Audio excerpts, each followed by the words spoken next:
Notre loi du business. Numéro 1. Soyez fécond. D'accord. C'est ici que le business commence. Le mot fécond en hébreu signifie productif. Ça ne veut pas dire faire des enfants. J'ai été choqué quand j'ai découvert que le tout premier commandement que Dieu a donné à l'homme, c'était quoi? Sois productif. En d'autres termes, produis quelque chose. Oh, j'aimerais vraiment pouvoir vous parler de ça pendant encore 2 heures. Dis-le avec moi. Sois productif. Arrête de dire fécond, parce que dans ta tête, tu penses au bébé. Dis à ton voisin, sois productif. Non, dis-le comme ça. Produis quelque chose que je peux acheter. Ça, c'est le premier commandement. Maintenant, écoute bien ceci, c'est très important.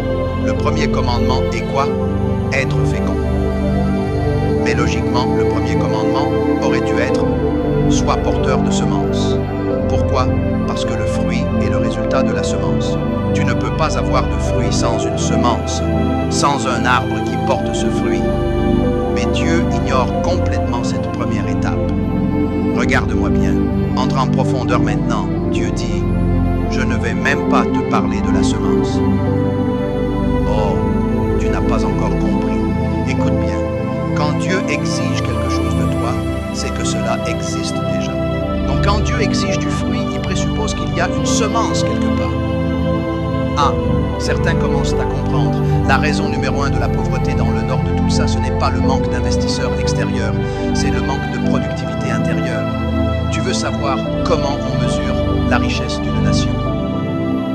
Écoute attentivement. La richesse d'une nation se mesure par 3 lettres. PNB, Produit National Brut. En d'autres termes, si une nation ne produit pas, l'ONU la classe comme pauvre. L'argent ne te rend pas riche. La productivité, oui. C'est pour ça que la Chine est aujourd'hui une grande menace économique. Même s'ils peuvent te sembler pauvres, ils produisent. Qu'est-ce que la majorité des gens font dans le Nord-Est? Ils consomment. Tu continues d'aller à la banque pour emprunter de l'argent afin d'acheter des choses qui ne produisent rien. Si tu dois acheter un véhicule, achète un camion, comme ça tu peux lancer un business, ramasser des déchets, produire un service. N'achète pas une voiture juste pour te promener si elle ne produit rien. Oui, je te parle à toi. Le commandement présuppose que la semence existe déjà. Elle est en toi, maintenant. Oh, tu devrais passer une semaine entière juste à réfléchir au business. Parce que le business est profond, je suis sérieux. Tu es assis sur une mine d'or, mais tu ne trouves même pas l'or parce que tu ne connais pas encore ta semence. Il y a une semence en toi. Cette semence, c'est ton business. Et Dieu dit, montre-moi le fruit de cette semence. Produis quelque chose. Et quand tu produis un produit, observe maintenant la stratégie de Dieu. La société Apple pour ordinateur. Vous vous souvenez tous que Steve Jobs a abandonné l'école. Vous savez aussi qu'il a quitté l'université. La plupart des gens les plus prospères ont quitté l'université. J'espère que vous le savez. Moi aussi, j'ai presque arrêté. Ma mère m'a maintenu dedans, je ne sais pas pourquoi. Mais enfin, Steve Jobs a quitté l'école parce qu'il avait une idée. Tout le monde dit une idée, une idée. Ça, c'est ta semence. Ta semence, c'est l'idée qui ne te lâche pas. Ce type avait une idée. Un jour, il est allé visiter une usine pour voir un ordinateur. Steve Jobs est un personnage fascinant. Jeune étudiant, il voit cet ordinateur et cet ordinateur était grand comme la moitié de cette salle. Il le regarde et il dit « Pourquoi est-ce qu'on ne peut pas réduire ça à la taille d'un bureau ?» Et il est parti. Mais cette vision ne l'a jamais quitté. Il voyait encore et encore cet énorme ordinateur, grande comme une pièce, posé sur un bureau. Je me demande, qu'est-ce que toi tu vois et qui refuse de te laisser tranquille? Note ceci, chaque problème est un business. Je le répète, chaque problème est un business. Un homme voit des pieds nus, pour lui c'est un problème. Un autre voit des pieds nus et il voit une entreprise de chaussures. Ça, c'est un business. Un homme voit une île remplie de porcs, il voit un problème. Un autre homme voit la même île, il voit un complexe touristique. Ça, c'est un business. Produis ta semence, produis ton fruit. Ensuite vient le deuxième commandement, multiplie. Quand tu produis un produit, tu dois ensuite le reproduire. Si tu ne peux pas reproduire ce que tu produis, tu resteras pauvre. L'une des clés du succès en business business, c'est la capacité de reproduire ton produit des milliers, des millions de fois. Toute entreprise sérieuse qui veut réussir doit obéir au deuxième commandement de Dieu, multiplier. Regarde Burger King. Il y a des années, il n'y avait qu'un seul Burger King, un seul restaurant. Ils ont affiné. Tout le monde dit affiné. Ils ont produit un fruit. Tout le monde fait des hamburgers. Mais eux ont produit un burger unique, le Whopper. Alléluia quelqu'un. Tu fais des burgers à la maison, non? Mais quand tu veux un Whopper, tu vas directement chez Burger King. Pourtant, c'est le même pain, la même viande, les mêmes ingrédients. Alors pourquoi? Parce qu'ils ont affiné. Je te parle maintenant. Tu dois prendre ta semence, produire un fruit et l'affiner. Si tu veux être coiffeur, tu ne deviendras pas riche juste parce que tu es coiffeur. Tout le monde peut être coiffeur. La question est, quel type de coiffeur vas-tu être? Dans quoi vas-tu te spécialiser? Tout le monde vend des burgers, mais personne d'autre ne vend le Whopper. Quel est ton Whopper? Voilà la question. Ensuite, regarde Burger King. Ils prennent ce Whopper qu'ils ont affiné et ils développent un système. Tout le monde dit un système. Un système capable de reproduire le même Whopper à chaque fois. Un jour, je suis allé au Mexique. Burger King, le même Whopper. Nous sommes allés au Venezuela. Burger King, le même Whopper. En Ukraine, en Russie, le même Whopper. Comment est-ce possible que le même produit existe dans tous les pays? Parce qu'ils ont maîtrisé la reproduction. Regarde l'iPod. Ils ont développé un seul prototype. Un seul. Ils l'ont testé.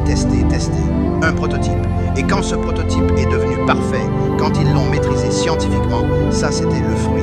Alors ils ont dit, maintenant, lançons la chaîne de production. Et ils ont commencé à multiplier. Mais écoute-moi bien, si tu ne peux pas multiplier, tu ne réussiras jamais. Mon message, c'est mon fruit. Le leadership, le royaume, le but, la destinée. Voilà mon fruit. Maintenant, je dois le mettre sous une forme qui permet la multiplication. Alors j'ai dû changer de dimension, passer au livre, au CD, au DVD, puis à 25 langues différentes. Pourquoi? Parce que je dois multiplier le même message. Si tu veux un Big Mac, tu ne peux jamais l'obtenir chez Burger King. Pourquoi? Parce que le Big Mac, c'est le fruit de McDonald's. Et il continue de le reproduire. Troisième commandement de Dieu, repeupler. C'est un commandement majeur si tu veux réussir dans les affaires. Tu dois être capable de distribuer ton produit. Tu dois développer un système de distribution. Regarde Nations Bank. Ils se sont réunis un soir dans leur siège à New York et ils ont dit, vous savez quoi? Reproduisons-nous dans les 50 États. Alors ils ont dû développer quoi? Un système. Ainsi, quand tu entres dans une agence, tout est au même endroit, tout est identique. Walmart, béni soit son fondateur, il a commencé avec un seul magasin. Il a dit, j'ai mon fruit. Un magasin où les gens peuvent acheter à des prix de gros. Un seul magasin. Ça, c'est l'étape numéro 1. Étape numéro 2, il a dit, je veux obéir au deuxième commandement de Dieu. Je veux multiplier. Alors, il a créé un système pour reproduire Walmart partout dans le monde.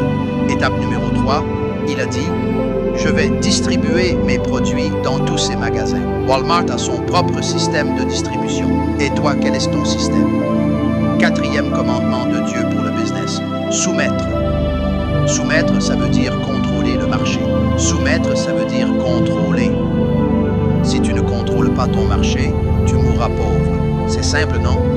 Bill Gates a tellement bien appliqué les commandements de Dieu que le Congrès a dû l'appeler. Tu te souviens? Il dominait tellement le marché qu'ils lui ont dit « Tu dois diviser ton entreprise. On ne peut pas te laisser contrôler le monde entier comme ça. » Pourquoi? Il avait soumis le marché. Si tu voulais quoi que ce soit dans le domaine des logiciels et des ordinateurs, tu devais passer par Microsoft. Je peux le dire autrement. Soumettre, ça veut dire que quand quelqu'un pense à un produit comme le tien, tu es le premier nom qui lui vient à l'esprit. Soumettre.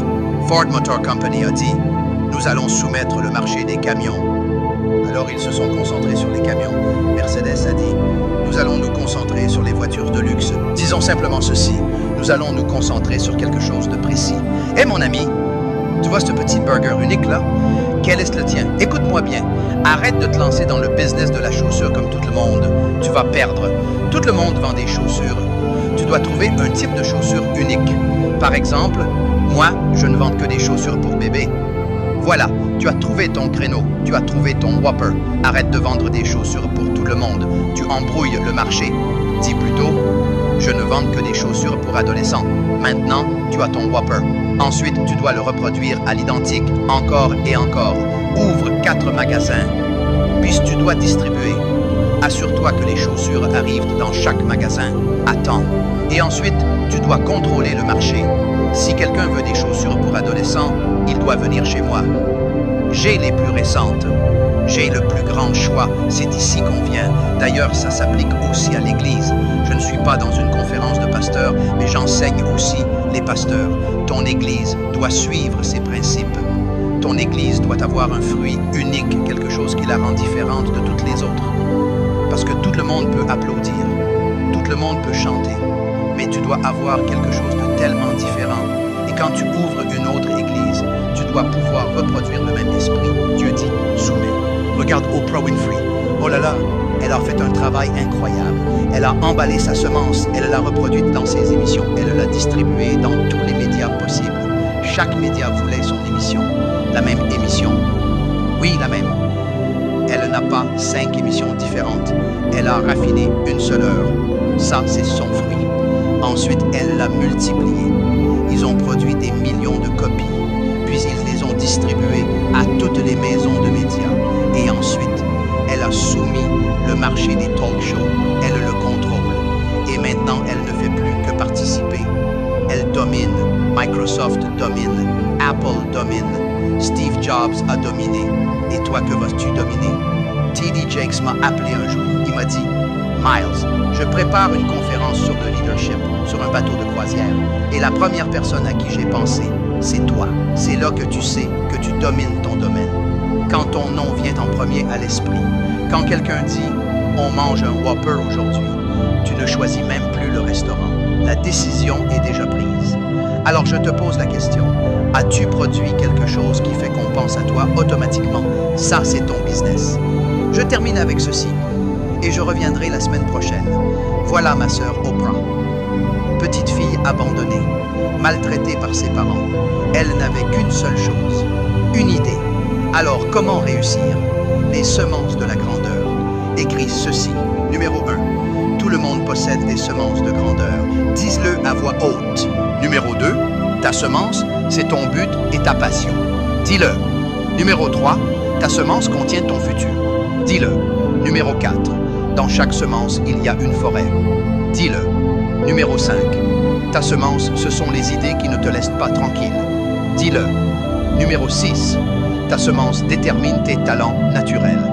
Et j'adore celui-ci. Numéro 7. Le monde a besoin de ta semence. Mais écoute-moi bien. Le monde ne mange pas des semences. Voilà ton dilemme. Le monde ne mange pas des semences. Le monde mange des fruits. Alors Dieu dit, produis quelque chose. Et finalement, ta semence, c'est ton business. Le royaume de Dieu pense simplement. Tu dois produire le fruit, le multiplier, le distribuer et le dominer. Il y a de la place pour toi dans ce monde. Source du business. Numéro 1. Tu es né pour résoudre un problème. Dis-le. C'est comme ça qu'on devient grand. Tu dois penser comme ça. Numéro 2. Tu es la réponse de Dieu à un besoin qu'il a créé. Dis-le. Je suis la réponse de Dieu à un besoin qu'il a créé. Numéro 3. Tu es la réponse à une question que Dieu savait qu'on poserait dans ta génération. Dis-le. Je suis la réponse à une question que Dieu savait qu'on poserait dans ma génération. Quel cri puissant du Saint-Esprit. Numéro 4. Tu es l'accomplissement d'un désir de Dieu. Dis-le. Je suis l'accomplissement d'un désir de Dieu. Il y a quelque chose que Dieu a désiré et qui t'a rendu nécessaire. Numéro 5. Tu es une mission que ta génération doit expérimenter. Dis-le. Je suis une mission que ma génération doit expérimenter. Nous t'attendons. Numéro 6. Tu es nécessaire. Dis-le. Encore une fois. Je suis nécessaire. Encore une fois. Je suis nécessaire. Tu devrais prendre cette liste et la mettre sur le mur de la chambre de tes enfants. Fais-leur répéter chaque matin. S'ils comprennent ça, tu ne pourras plus jamais les empêcher de réussir. Le business, c'est découvrir ta semence, la transformer en fruit et la multiplier. J'ai encore beaucoup à vous dire, mais nous allons nous arrêter là, parce que je dois partir moi aussi. Écoute-moi bien. Il Il y a des années, on m'a posé une question. La question était, comment devient-on quelqu'un de prospère, de réussi? Ma réponse était la suivante. Je devrais l'écrire. Si tu veux réussir, ne cherche pas le succès. Cherche à devenir une personne de valeur, c'est tout. Je répète, si tu veux réussir, ne cherche pas le succès. Cherche à devenir une personne de valeur. Comment devient-on une personne de valeur? C'est simple. Affine ton don jusqu'au point où le monde en a besoin. Tous ceux qui ont étudié l'économie le savent. L'argent suit la valeur. La richesse suit la valeur. Alors ne poursuis pas l'argent. Deviens précieux. Ils te trouveront. Tu dois te développer et affiner tes dons à un tel niveau qu'ils viennent te chercher et qu'ils te paient pour être toi-même. Je parlais avec ma secrétaire ce matin. Je lui disais, je suis fatigué de toutes ces demandes. Elle m'a répondu, oui, tu as besoin de repos. Hier, elle m'a dit, tu as 987 invitations pour l'année 2008. 987 invitations dans le monde entier pour une année qui n'a même pas encore commencé. Fais-toi une personne de valeur et ils te chercheront. Prions, Seigneur, pour chaque business assis sur ses chaises aujourd'hui, qu'il soit enflammé. Fais germer chaque semence, que cette conférence soit celle où la semence devient un arbre. Père, je prie que lorsque je reviendrai dans cette ville ou que je visiterai les villes représentées ici, il y ait des témoignages qui sortent et qui disent « Regarde mes chaussures Tomacan, regarde mon île Paradise, regarde ce que Dieu a fait avec ma semence, elle est devenue